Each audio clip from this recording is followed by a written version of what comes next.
Mais nous avons eu beau faire, elle possédait bien plus d'astuces que nous tous réunis. La preuve, c'est qu'elle l'a revu son Robinson, et comme elle l'a voulu encore, le premier qui les a repérés ensemble, c'est Parapine. Ils étaient à la terrasse d'un café en face de la gare de l'Est.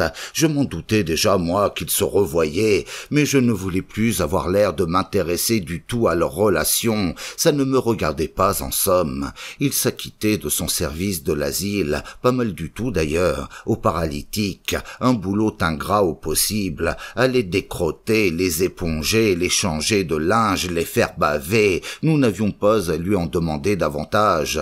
S'il profitait des après-midi où je l'envoyais à Paris aux commissions pour la revoir, sa Madelon, c'était son affaire. Toujours est-il que nous, on ne l'avait jamais revue à Vigny-sur-Seine, Madelon, depuis la gifle, mais je pensais qu'elle avait dû lui en raconter depuis des saletés sur mon compte. Je ne lui en parlais même plus de Toulouse à Robinson, comme si rien de tout ça n'était jamais arrivé. 6 mois passèrent ainsi, bon gré mal gré, et puis une vacance survint dans notre personnel, et nous eûmes tout à fait besoin soudain d'une infirmière bien au courant pour les massages. La nôtre était partie sans avertir pour se marier. Un grand nombre de belles filles se présentèrent pour ce poste, et nous n'eûmes en sorte que l'embarras du choix parmi tant de solides créatures, de toute nationalité qui affluèrent à Vigny, dès qu'eut paru notre annonce. En fin de compte, nous nous décidâmes pour une Slovaque du nom de Sophie, dont la chair, le port souple et tendre à la fois, une divine santé, nous parurent, il faut l'avouer, irrésistibles. Elle ne connaissait, cette Sophie, que peu de mots en français, mais je me disposais, quant à moi, c'était bien la moindre des complaisances, à lui donner des leçons sans retard. Je me sentis d'ailleurs à son frais contact un renouveau de goût pour l'enseignement. Bariton avait tout fait cependant pour m'en dégoûter. Impénitence.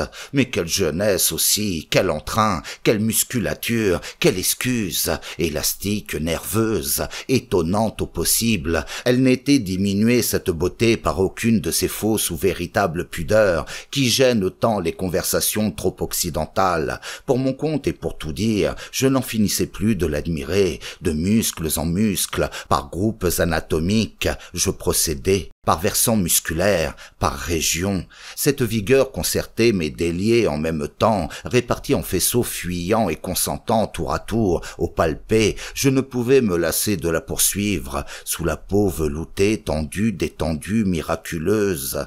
L'air de ces joies vivantes, des grandes harmonies indéniables, physiologiques, comparatives, est encore à venir. Le corps, une divinité tripotée par mes mains honteuses, des mains d'honnête homme, ce curé inconnu, permission d'abord de la mort et des mots, que de chichis puants, s'ébarbouiller d'une crasse épaisse de symboles et capitonner jusqu'au trognon d'excréments artistiques, que l'homme distingué va tirer son coup, arrive ensuite que pourra, bonne affaire, économie de ne s'exciter après tout que sur des réminiscences.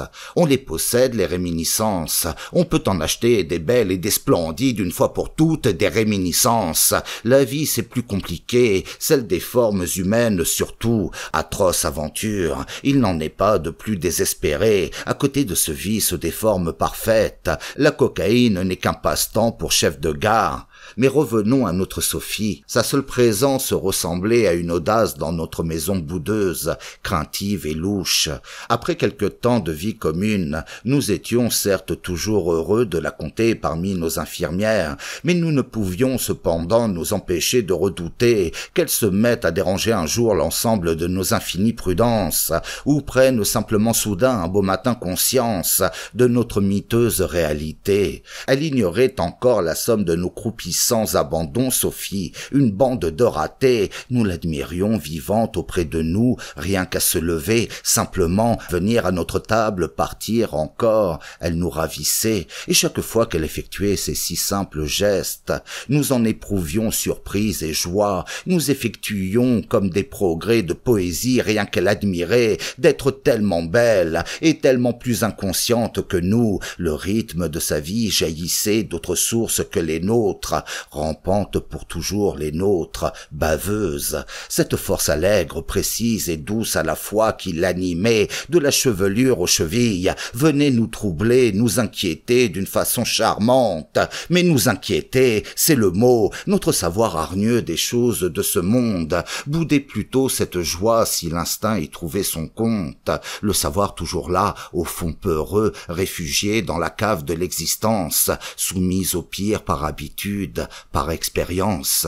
Elle possédait, Sophie, cette démarche ailée, souple et précise qu'on trouve, si fréquente, presque habituelle chez les femmes d'Amérique, la démarche des grands êtres d'avenir, que la vie porte ambitieuse et légère encore vers de nouvelles façons d'aventure, trois mâts d'allégresse tendre, en route pour l'infini. Parapine, lui qui pourtant n'était pas des plus lyriques sur ces sujets d'attirance, s'en souriait à lui-même une fois qu'elle était sortie. Le seul fait de la contempler vous faisait du bien à l'âme, surtout à la mienne, pour être juste, qui demeurait bien désireuse. Question de la surprendre, de lui faire perdre un peu de cette superbe, de cette espèce de pouvoir et de prestige qu'elle avait pris sur moi, Sophie, de la diminuer, en somme, de l'humaniser un peu à notre mesquine mesure. J'entrai dans sa chambre pendant qu'elle dormait. C'était alors un tout autre spectacle, Sophie, familier celui-là et tout de même surprenant, rassurant aussi. Sans parade, presque pas de couverture, à travers du lit, cuisses en bataille, chair moite et dépliée, elle s'expliquait avec la fatigue.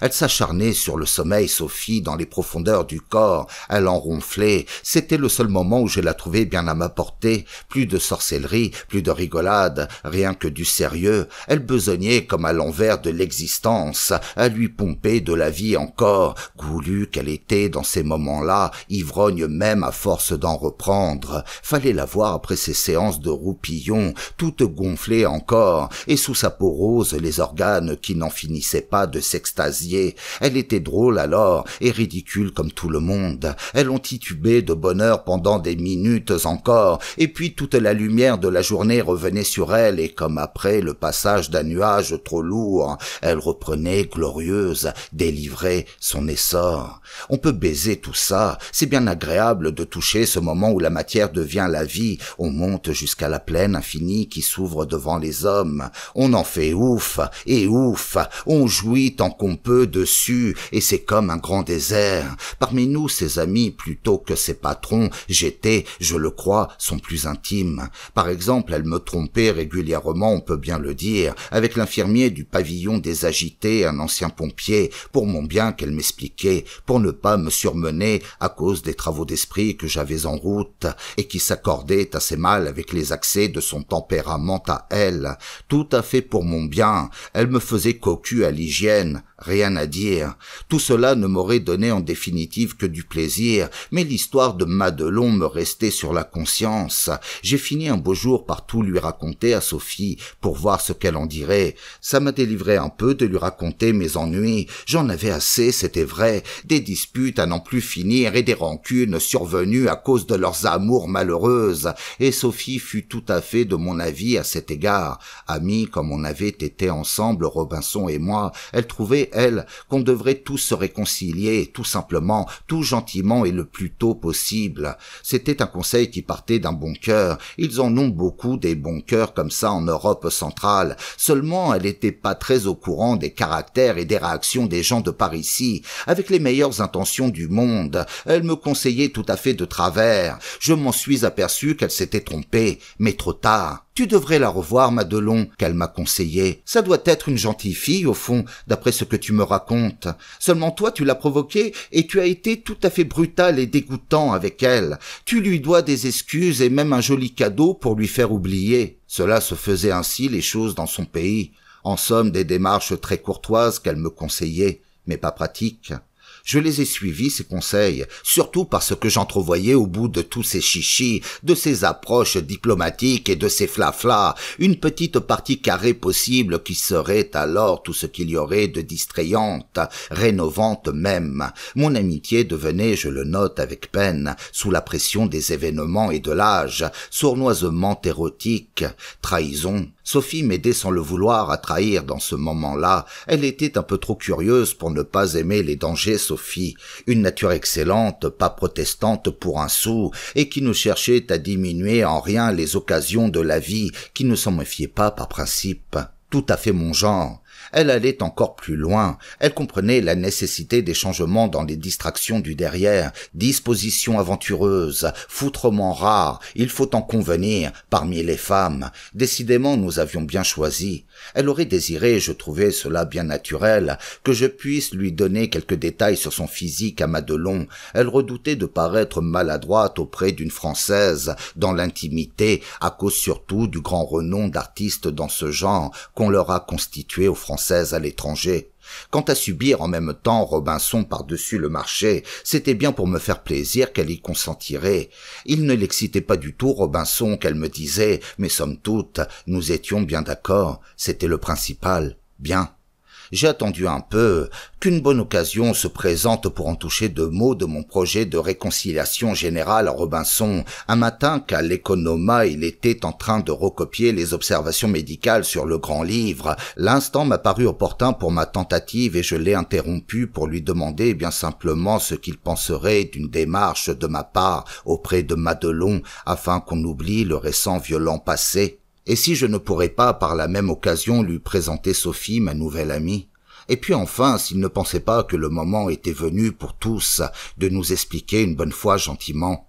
D'abord il a hésité un peu, j'ai bien vu, et puis il m'a répondu, mais sans entrain alors, qu'il n'y voyait pas d'inconvénient. Au fond, je crois que Madelon lui avait annoncé que j'essayerais de la revoir bientôt, sous un prétexte ou sous un autre. À propos de la gifle du jour où elle était venue à Vigny, je n'ai pas soufflé mot. Je ne pouvais pas risquer de me faire m'engueuler là et qu'il me traite de mufle en public, parce qu'après tout, bien qu'amis ensemble depuis longtemps, dans cette maison il était tout de même sous mes ordres, autorité d'abord. Ça tombait bien d'effectuer cette espèce de démarche au mois de janvier. Nous décidâmes, parce que c'était plus commode, qu'on se rencontrerait tous à Paris un dimanche, qu'on irait ensuite au cinéma ensemble, et peut-être qu'on passerait un moment d'abord à la fête des Batignolles pour commencer, si toutefois il ne faisait pas trop froid dehors.